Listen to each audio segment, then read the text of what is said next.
Thank you very much, Claudia, and I also would like to thank, of course, everyone involved in organizing the exhibition and the conference, and for inviting me and also my colleagues of the Bilderfahrzeuge project to speak here today. The following lecture, in a certain way, will try to bridge, or we'll try to build a bridge between the contexts that Burcu was speaking about just now and the conversation, or we'll try to pick up again where the conversation of the morning ended between Eckhart and Matthew and Bill. And that, of course, also stuck with me, and I thought, wouldn't it be great if a slogan would be possible like the Warburg Institute, we put the class into the classics. But I don't know whether that actually would work, but we will see. In 1965, the British Associated Television aired a documentary on Chartres Cathedral. Its presenter was Kenneth Clarke. Clarke, who had been director of the National Gallery in London from 1938 to 1945, had begun writing and producing TV programs in the late 1950s for the independent television network, and went on to eventually revolutionize British cultural broadcasting with his BBC series Civilization in 1969.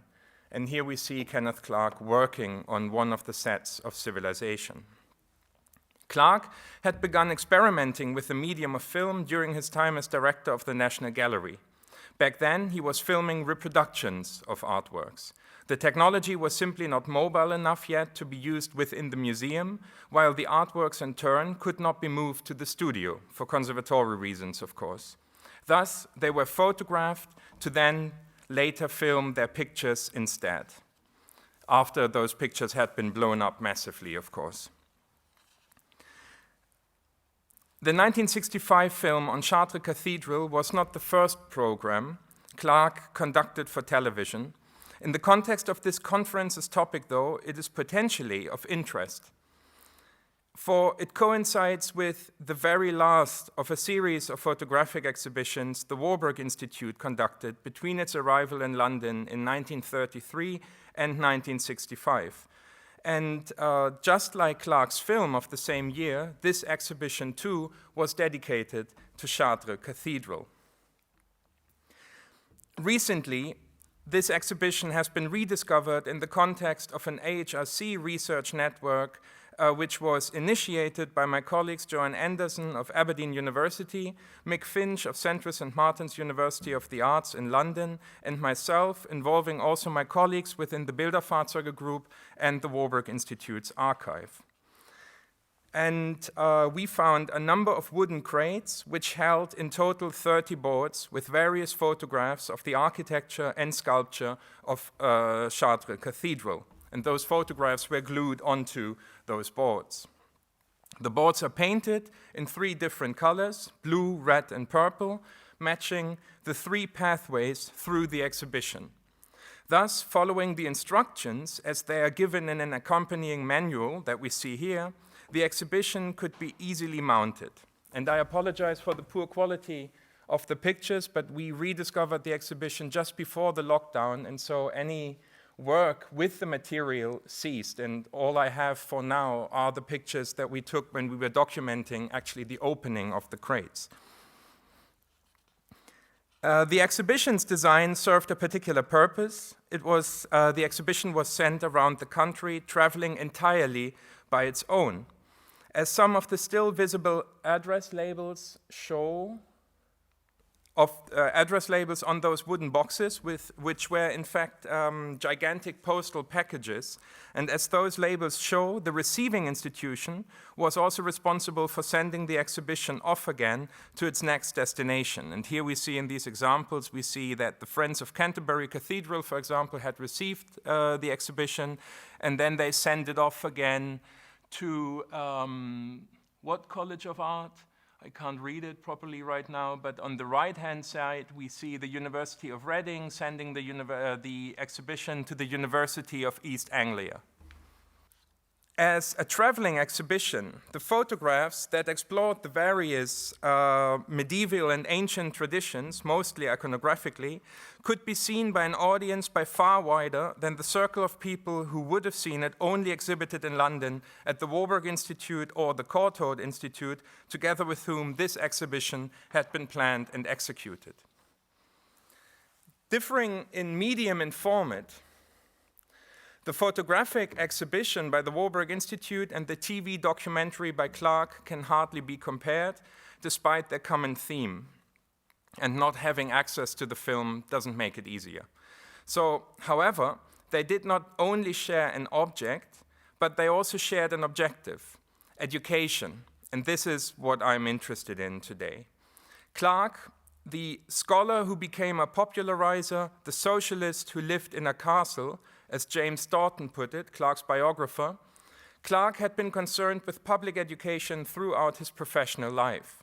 And this mission was key to his directorship at the National Gallery, and it remained his main concern in later years as chairman of the Arts Council of Great Britain or also the Independent Television Authority.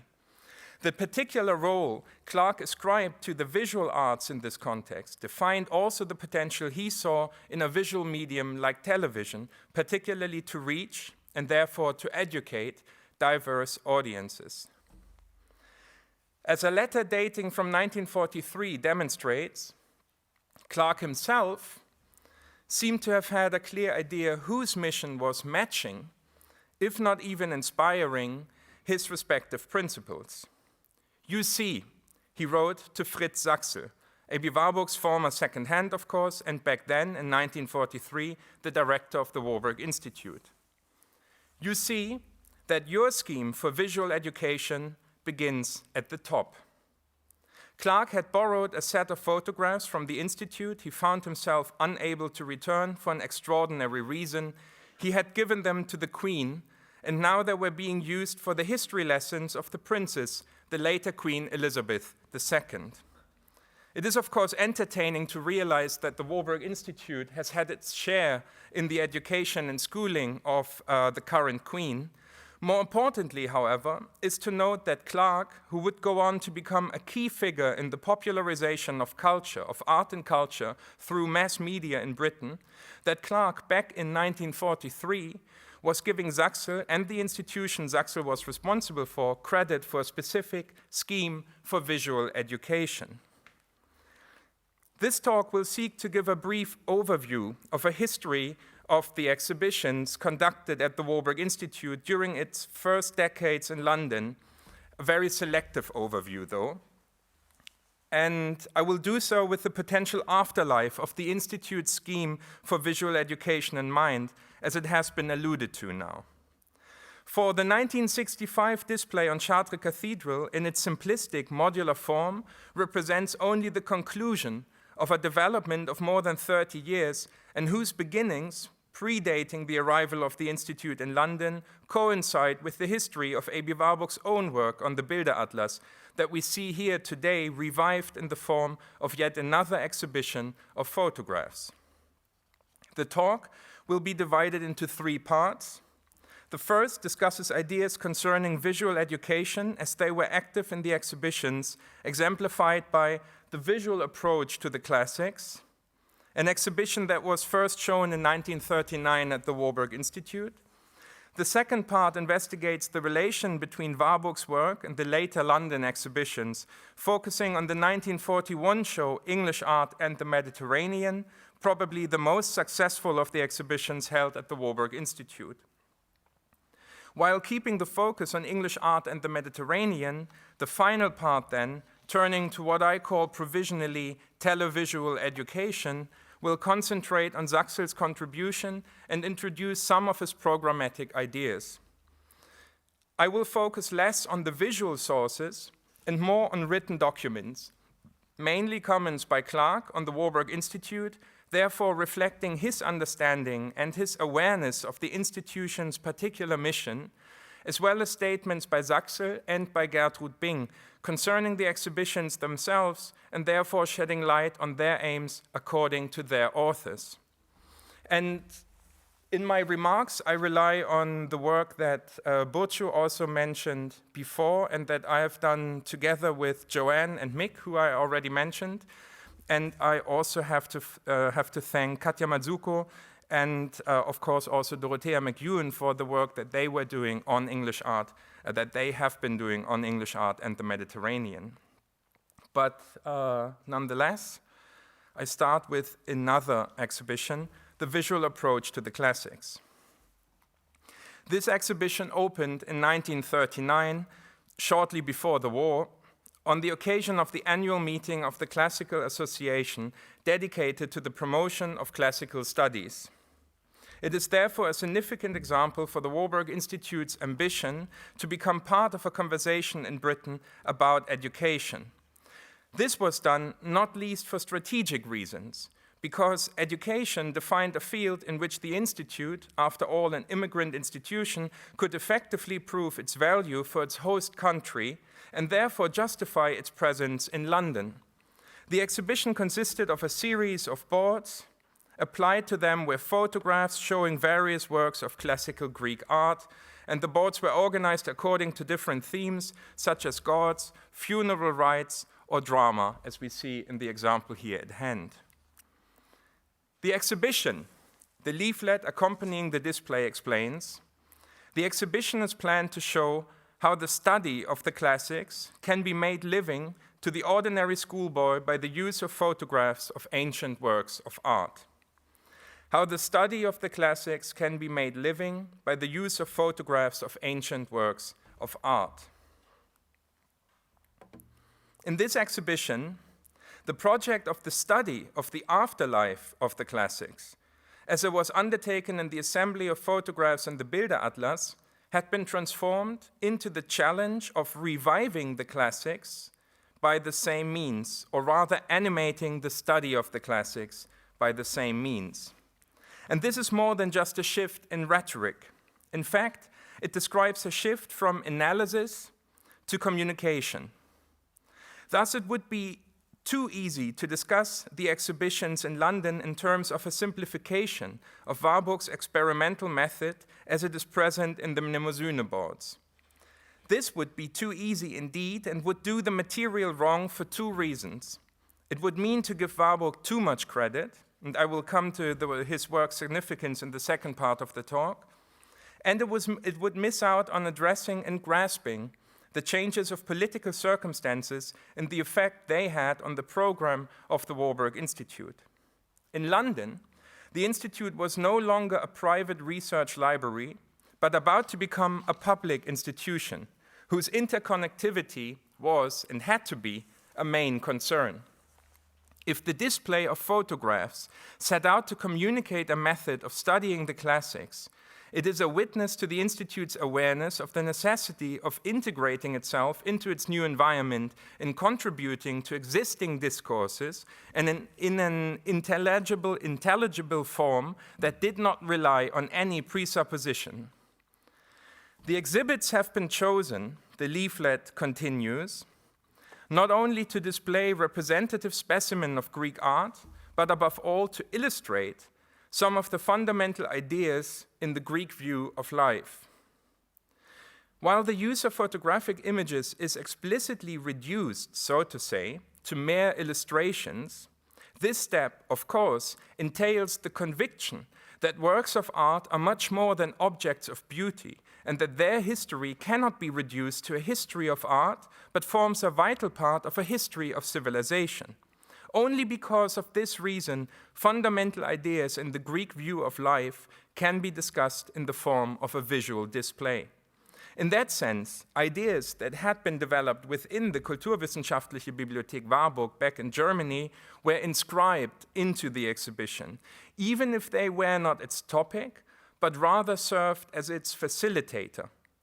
Further, the vital insight concerning the value of visual sources for the study of a history of civilization that carried Warburg's Atlas and the London exhibitions alike was enhanced even by an evidently clear understanding of a recent development on Saxel's side. Modern children, Fritz Saxel explained in his speech at the opening of the exhibition in 1939. Modern children are much more accustomed to good photography than is the present-day archaeologist. They have grown up surrounded by underground, zoo, and other posters, illustrated books, periodicals, and newspapers, all of which use the greatly improved technique of photography, which scholars, for material and other reasons, are slow to apply. What Saxel is emphasizing in this particular case concerning the education of school children, whom he identifies as what could be referred to as photographical natives, riffing off the term of the digital native, of course. What Saxel here is emphasizing in this particular case is indeed a general concern of his. In his very last lecture in 1948, programmatically entitled Why Art History, Saxel noted, "This age of ours is not an age of reason, but a visual age. And many of us are more inclined to draw enlightenment and intellectual pleasure and exaltation from images than from the printed or the spoken word." This visual age, Saxel then explicated, was a result of photography and film, of course. Apparently, Saxel was keen to introduce the Warburg Institute not only as a participant within a conversation as meaningful as the discussion of the future of education, but to position it due to its characteristic, if not unique expertise, in the center of what he identified as one of the pressing issues of the 20th century, the rise of photography and film as a new primary discursive media, as the new primary discursive media. The visual age asked for a set of entirely new analytical competencies to meet the challenges of times that were not reasonable anymore, if we follow Saxel. Not only because the image championed by the new media had risen to a new form of omnipresence, underground zoo and other posters, illustrated books, periodicals, and newspapers are just a few examples, but also because of the speed with which those images were traveling, now seemingly free of the bonds of the material objects they were representing and the physical laws that had been restricting the object's mobility. Especially the last point, already made by Warburg himself, most clearly or prominently at least, in his essay on the tendentious printing press of the 16th century, as well as in his lecture on the serpent ritual. Especially this last point entailed a challenge, but also possibilities. To put it into most Warburgian terms, cursed with the new speed of the reproductive technologies, the images could only too easily become idols, demanding devotional, and that means, of course, unreflected or rather unreasonable response. But they could also equally well reveal themselves as a blessing, serving as tools of analysis and, as means of communicating the insights won by studying them, education. Consequently, the exhibition, The Visual Approach to the Classics, was showcasing ways in which, according to Saxel and his colleagues at the Warburg Institute, a topic like fundamental ideas of the Greek life could be presented to school children in form of images. The exhibition was a success, and after it closed down in London, it was in fact used in the very manner which it had set out to exemplify. It was sent around the country to be shown in various educational institutions. In fact, the photographic display, composed as early as 1938, kept traveling the country up to the early 1980s. While its design had been at least twice renewed to match changes of taste, its content, and more importantly even its concept, remained entirely untouched. Back in 1939, however, a document kept in the archive of the Warburg Institute informs us about this. Back in 1939, its tour came to an abrupt end. And as you can see here, if I manage to identify it, here it says that is at Hull still owing to war. So of course, on the 1st of September, the war broke out and the touring exhibition came to a halt. And every other stop for then was cancelled. However, the great success of the Warburg Institute's exhibition was yet to come.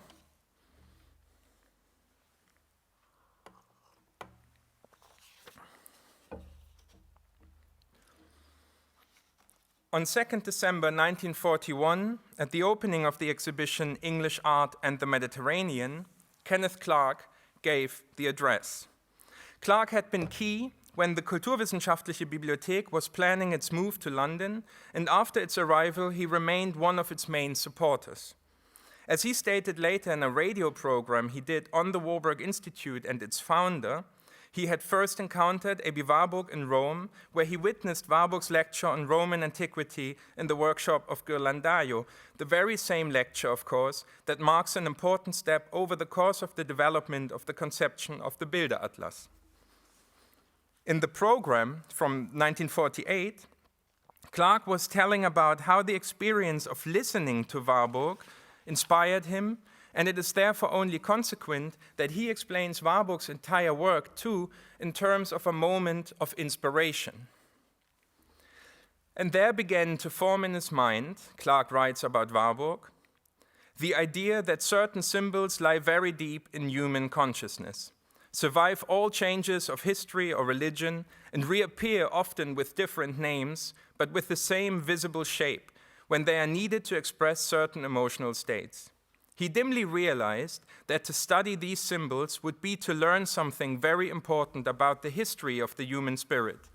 This was his great moment of inspiration, and the whole of the rest of his life was spent in trying to give firmer definition to this vast, intangible idea. Clark's report is in itself already remarkable, simply because it is relatively early. Again, the broadcast dates from 1948, and it does not stem from within, let's say, the inner circle, like most of the other early accounts of Warburg's work from that time. It is not Saxel, Bing, or Edgar Wind who are advertising the project of their friend and teacher, but a scholar, or more generally rather, a public figure and stakeholder in cultural and educational policy, trained in an entirely different tradition. However, this did not hinder Clark to speak remarkably insightfully about Warburg, identifying and emphasizing crucial aspects of the nature of his work. And of course, what Clark is reporting in 1948 goes back to his experience that he had in 1929, but it also reflects on the conversations that he must have had with Saxel and Bing and others about Warburg. For Warburg, Clark writes, as well as being a scholar, was a teacher. He had a sense of mission. He felt so intensively the character of an age that he had to communicate it to others. He said that if he had been a few inches taller, he would have liked to be an actor. And it is true that he had mimetic gifts of high order. I mention this gift of mimesis because it was part of the penetrating sympathy which made him so great a teacher and which made his lectures, or even his chance remarks, so much more effective than his written works. One reason was that, like all great teachers, his approach was personal. When he lectured, he would fix on one member of his audience with an almost hypnotic intensity. I speak with feeling, for I was the sacrificial victim at one of the last lectures Warburg ever gave. Around him were screens of photographs embodying almost all the subjects which had ever occupied his mind, and he would dart from one to another, always coming to rest in front of my chair. His whole approach was entirely new to me. My knowledge of the German language was incomplete, and at the end of 3 hours, I felt I had been riding in an intellectual Grand National. But it changed my life, and I'm eternally grateful. Thus, in December 1941, when Clark spoke at the opening of English Art and the Mediterranean, surrounded by more than 500 photographs attached to 85 boards, he was very well familiar not only with the application of screens of a myriad of photographs, but also with the convictions that drove such visually stimulating displays with their educational potential. He began his speech by reminding the audience, and here we see 2 examples. You have seen, of course, other examples before of the show English Art and the Mediterranean. I chose these 2 examples because we have 2 themes here that on the left side, it's astrology, the survival of pagan gods in everyday life. And that says already something about the continuity in terms of topics that seem to connect, possibly connect the exhibitions in London and the Bilderatlas. And on the right-hand side, we have the penetration of Southern art through French and Flemish channels. And you see here the portrait of Elizabeth I.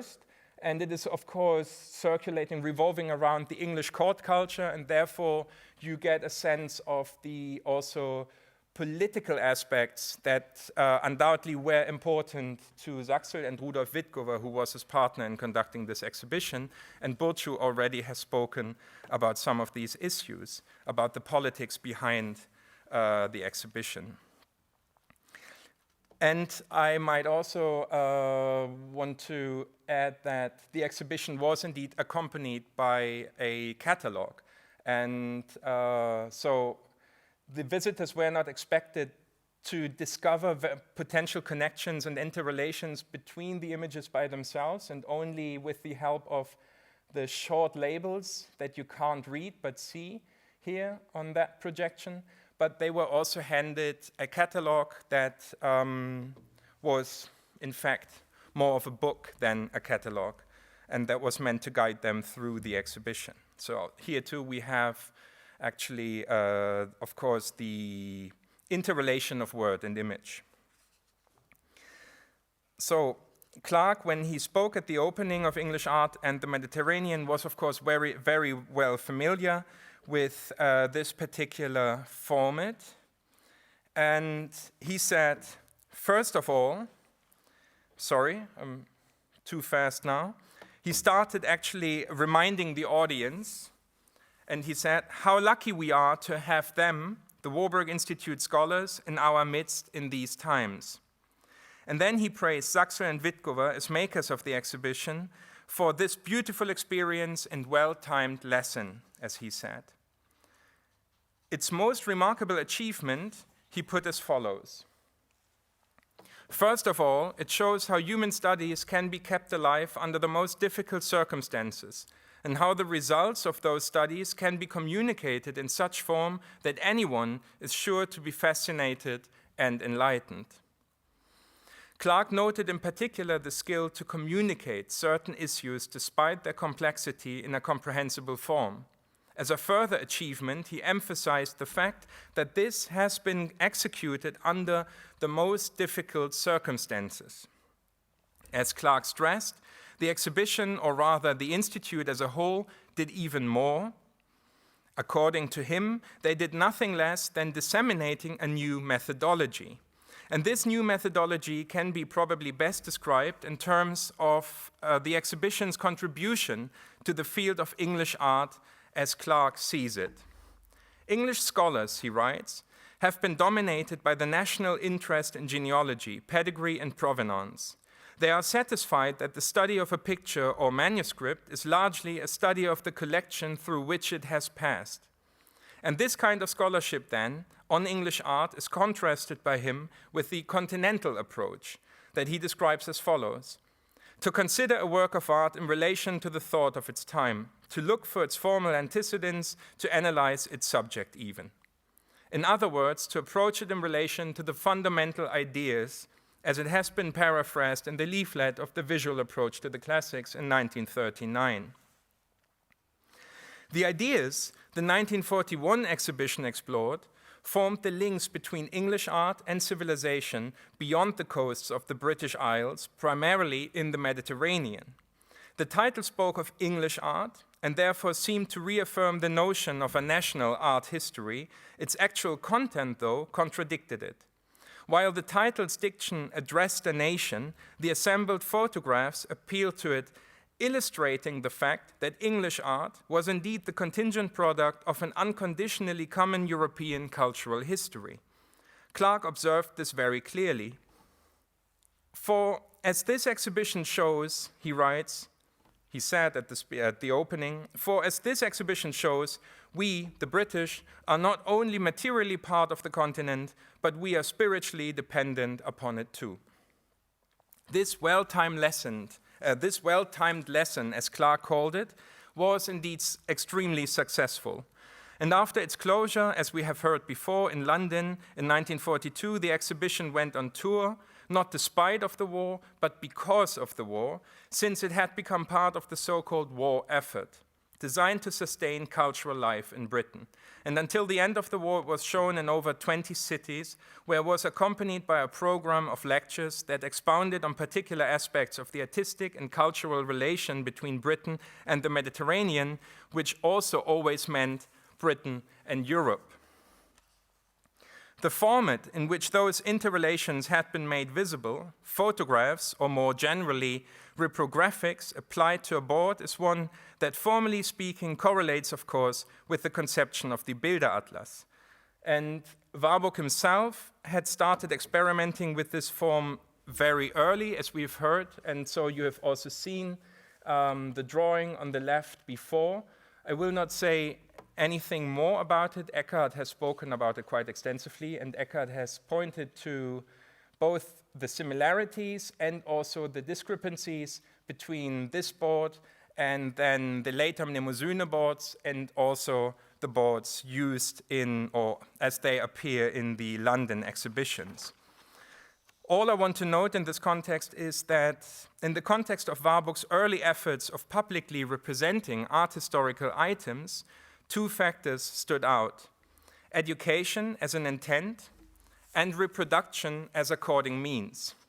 And thanks to that sketch, even the format of those early displays is documented. Initially, Warburg, in these early attempts of designing exhibitions, of exhibition making, Warburg had aimed at showing a number of consecutive exhibitions, but as we've also heard, the Dürer show failed already to be a success, and the visitors were far from grasping the intended theme, the artist as a historic person who was subject to his time and could therefore be treated as a historical source, serving as his time's mirror. And his time's mirror. This sophisticated attempt, this cultural historical approach, was discussed in the monthly report of the Volksheim. Here, the connoisseur as exhibition maker and the average visitor of the Volksheim were juxtaposed, advising the former to review his ideas concerning the so-called naive beholder, in quotation marks, and to adjust his approach. The objective, as the comment stated, should be to assist the unschooled in reacting to an increasingly excessive visual culture, to stimulate them to reflect on what they encounter by confronting them with the unexpected. Warburg, in turn, reported on his experiences making this exhibition in an article published in the Volksheim's annual journal. He accounted for refraining from plans for further exhibitions at the Volksheim by dismissing surrogates as means to animate the people's soul, as he says. According to him, these surrogates created a mental image in the viewers' heads which was different to the one inspired by the original.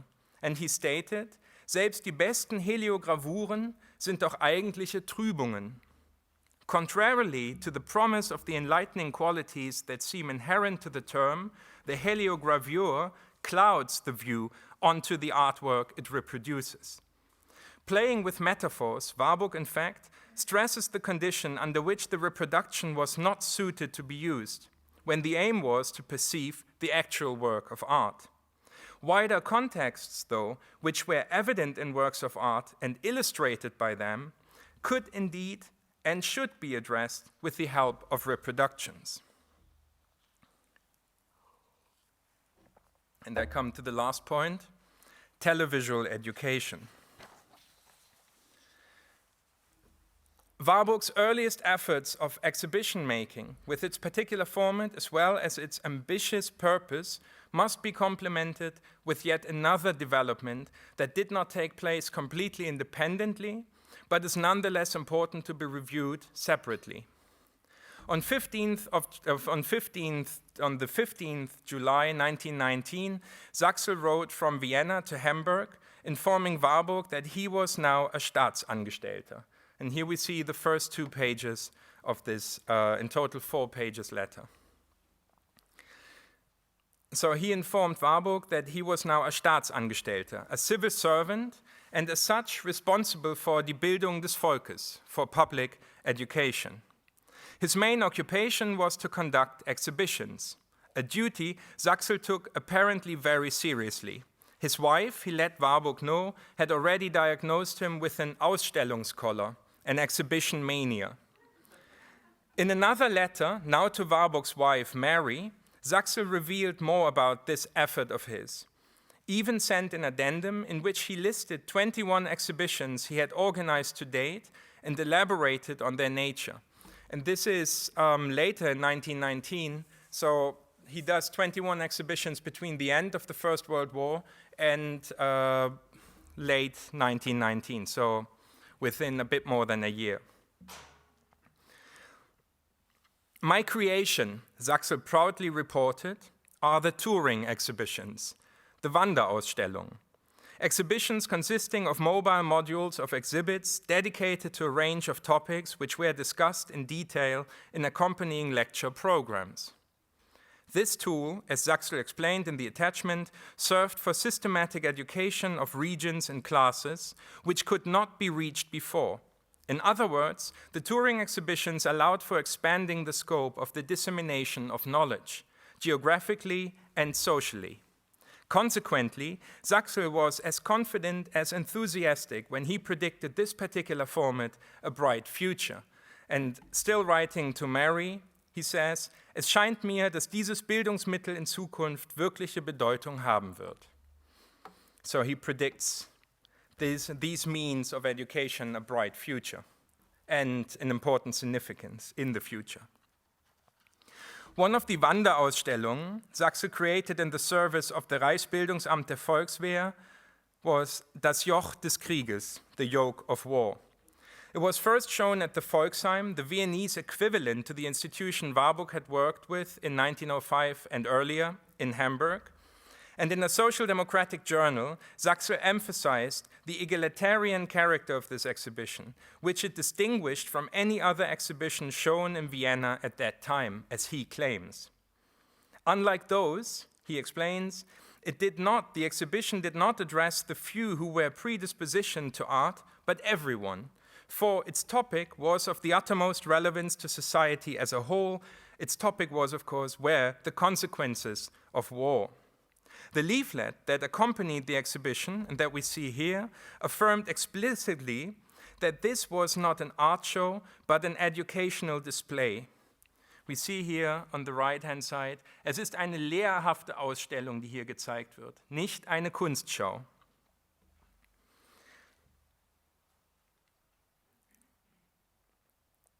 So it is not an art show, but an educational display, a collection of documents of war meant to serve as a mirror.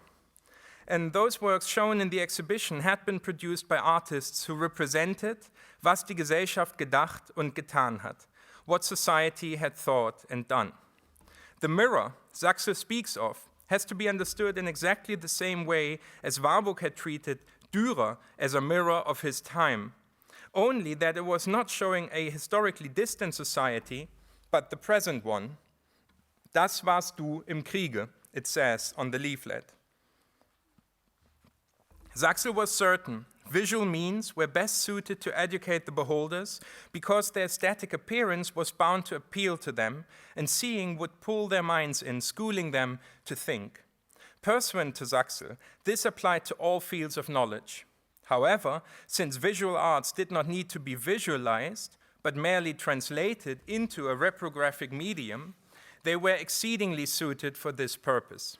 Hence, works of art, being both shown and seen, could be used for teaching as well as learning, or to be more exact, reproductions of works of art could be used in such a way. They seem to lend themselves for this purpose for the very reason Warburg had stated in his article in the annual journal of the Hamburg Volksheim. It is noteworthy that Warburg, apart from his short remarks in the Volksheim text, has never engaged in anything that could be called or could be referred to as media theory. He has never explicitly addressed the fact that his work relied so heavily on photography and reproductive technologies, nor meditated on any potential implications of this fact. Warburg's former associates, though, made up for such a lack of methodological self-reflection, if one wants to call it that. And they did so in the context of the exhibitions in London.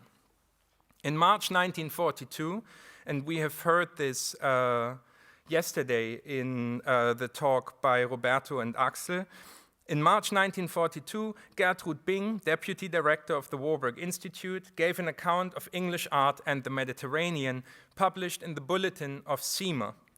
CIMA, standing for the Council for the Encouragement of Music and the Arts, was to become the Arts Council of Great Britain, and this institution was originally formed in 1939 to sustain cultural life in times of war. In this capacity, together with the circulation department of the Victoria and Albert Museum, in this capacity, CIMA facilitated the tour of the exhibition, which Bing discusses in her article in relation to the declared aims of the institution.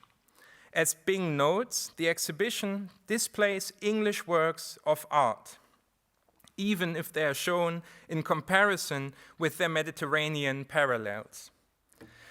Bing does not deny the fact that English art and the Mediterranean, and she says, differs from other CIMA art exhibitions in that it does not primarily appeal to the aesthetic sense like an exhibition of original works of art.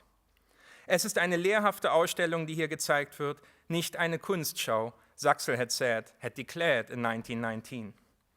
And Bing says in 1942, it is not an art exhibition. It does not primarily appeal to the aesthetic sense like an exhibition of original works of art. Instead, the works of art whose photographs are brought together can be assessed in the context of a certain process. And again, Bing says, how foreign works of art were transformed by English artists to suit native taste and genius. In this context, Bing refers to the artworks and artifacts that circulated between the British Isles and the Mediterranean throughout history as vehicles. Thus, she adopts Aby Warburg's notion of Bilderfahrzeuge, image vehicles, to discuss the mobility of specific visual forms and media as a factor of cultural history. In fact, this article may very well be the first time that this term has been translated and introduced into a new discourse. The foreign character of those vehicles is opposed to native taste and genius, and they are merged by English artists, whose practice, in that sense, contests the very feature that is being used to describe them, to qualify them. The aesthetic quality, allegedly a national one, is replaced by a structural property consisting in transportability and transformation. By translating the term Bilderfahrzeuge, Bing therefore also expands its use and application. For this aspect can only be emphasized in another form of vehicle, the photographic picture. Its black and white, Bing writes, cannot and is not supposed to be an adequate rendering of a work of art. But the method of showing a careful selection of photographs side by side permits comparison to be drawn and accents to be laid, which it would be impossible to demonstrate by other than visual means. And just referencing shortly Roberto's remarks yesterday evening, that might be actually an interesting point to discuss, because Bing, of course, is speaking about the black and white of the photographs and how that drives also this project, but she's also speaking of a comparison. And the question, therefore, is what Warburg is doing in the Mnemosyne Atlas actually a comparison? Does he enable us to compare pictures with each other? Is that what he does? And therefore, I'm not too sure whether this quotation really is applicable to what Warburg is doing, but it is an interesting thing to discuss. I just wanted to mention quickly. The exhibition, Bing explicates, is reproductive and historical, yet it carries a message that can only be brought across in terms of art and approached by visual education. The means of this education were photographic images, autonomous forms of image vehicles, not transporting artistic ideas between the Mediterranean and the British Isles, but communicating the history of this transport to the exhibition's audience. It is therefore only natural that these vehicles, namely the works of art transformed into photographic pictures, both recognizable and transportable, would be sent on tour throughout Great Britain. Thus, as a Wanderausstellung, English art and the Mediterranean, just like the 1965 exhibition on Chartres Cathedral, conformed to the very ideas Saxel formulated in 1919 in post-war Vienna. In September 1943, Saxel spelled them out once more in an article on visual education that he published in The Listener, the weekly journal of the BBC. Here, Saxel predicted once more again that visual education is going to play a prominent part in post-war training, recalling how efficiently visual methods have overcome so many problems of war instruction. While English art and the Mediterranean opened during the height of the Blitz, this article in The Listener was published only a couple of weeks after the invasion of the Apennine Peninsula had begun, followed immediately by Italy's surrender. The prospect of peace became a realistic possibility, and life after the war had to be considered. In this situation, Saxel called for starting to employ visual means for educational purposes. Large libraries of reproductions and slides will be needed, he writes. And he gives then two examples for an elaborate theory and an extensive practice on and in visual education, which in fact make for an odd couple in 1943, because these examples are the US on one hand and Germany on the other. The former, the US, made use of visual methods, as Saxel says, mainly with a view to their efficiency in making learning more concrete. For the latter, he continues, the main value of the visual approach lay in its greater appeal to the emotions. For post-war Britain, Saxel suggests to retain some of the American efficiency without losing sight of the educational and psychological achievements of the Germans. In a certain way, there is some conciliation in this proposal, and this coincides with the optimistic note on which the article ends. The visual language is more universal than the spoken word. Future exchanges of visual aids might be planned now by the Allied governments to provide for more international equipment of schools. The letter by Clark to Saxel, quoted at the beginning of this talk, predates the article only by a few weeks. When Clark spoke of Saxel's scheme for visual education, he may have referred also to conversations between the two about these very issues. About the very issues Saxel discussed in his article.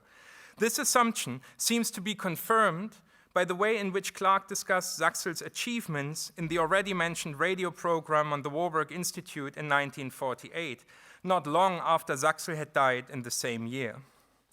But although Saxel preserved the Warburg's character, he enlarged its range. He was even able, by means of skillfully designed photographic exhibitions, to bring the aims and achievements of the Institute within reach of anyone who cared for art or was curious about the past. This was the Institute's war work, and unlike most intellectual activities undertaken in moments of crisis, it was done without any relaxation of the highest standards. And I conclude. The imperative concern driving the work that Saxel and his colleagues did in form of the exhibitions executed at the Warburg Institute in London was to expand the range of knowledge and culture, both geographically and socially. It does not only become part of the DNA of the popularization of culture in Britain, mainly through television, but as this talk has tried to show, is already implicitly inherent to ideas that led up to the Bilderatlas. Here, Warburg was aiming at retracing the pathways on which artworks and more generally even images traveled through space and time, thus crossing geographical and historical distances. And he aimed at revealing the dynamics that drove those artworks, that drove those processes. Only in London, this practical approach was explicated, translated into a methodology by thematizing the means by which this was done, the new media of their time, and thematizing the means by which this was done, the new media of their time, and applying them now explicitly to visualize the insights Warburg's approach had brought forth. Once more, distances were crossed, powered by the very dynamics Warburg had studied, but now between a community of scholars and the public, their peers as well as an interested audience. And in that sense, Saxel's visionary program of visual education, not only because it would inform later developments in actual broadcasting, could be referred to as televisual education. Again, all this is not a primary aim of the Atlas. In the context of an exhibition, however, as we see it here, an exhibition that sets out to animate this historical project, its implicit principles, as they are emphasized by the London exhibitions in which they became essential, translate into pertinent questions posed by the assembled materials and directed at us, the recipients. Among other issues, they concern, also as a consequence of the possibilities of the new media of our time, a revival of old-fashioned categories such as original and copy, even if only by reminding that the latter is not a mere substitute of the former whenever it is absent nor interchangeable with it, but that it is an autonomous epistemological form equipped with a specific potential different from the one of the so-called original, a potential that can be activated to the end not only of education, but also, more importantly even, analysis that needs to precede any pedagogical intent. Only the more because Saxel's judgment seems still valid today. This age of ours is not an age of reason, but a visual age. Thank you.